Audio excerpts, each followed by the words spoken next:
Look, you know, the Minister's at it again, how terrible things would be under Sinn Féin. Many of the companies the Deputy Ring mentioned have been here long before SARP. Coca-Cola, predecessor to Allergen, Apple, long before SARP. Are you really suggesting that if we get rid of SARP that they're going to pack up and go? That's nonsense.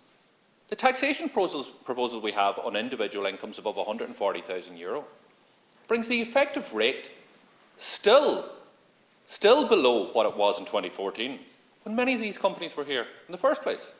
So you can do the boogeyman stuff all you want, but you can have then a proper and sensible conversation in relation to there are real needs in society. There are real needs in society, whether it's children who are waiting for scoliosis operation, whether it's parents who are suffering as a result of high costs of childcare, whether it's the fact that you can't get a bed in many of our hospitals.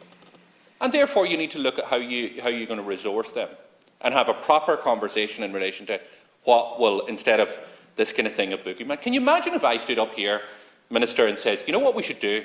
We should increase corporation tax by 2.5% on the wealthiest corporations. I could write your script for you.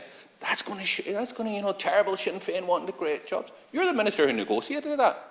You're the first Minister for Finance in over 2 decades who has negotiated an increase in corporation tax, the sacred cow.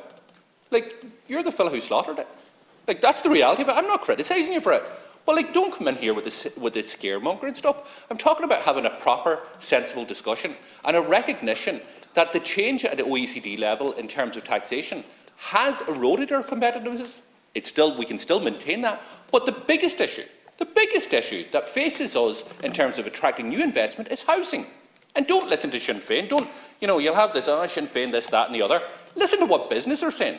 Housing is one of our biggest problems in terms of attracting new investment into this country and trying to retain investment in this country. Infrastructure is one of the other issues. Education is the other issue. These are the areas we need to focus on now. So we've rode this horse, we've rode it well for a long time, and we need to make sure it's maintained. And that means investing in the other areas. Thank you, Deputy. Deputy Michael Ring.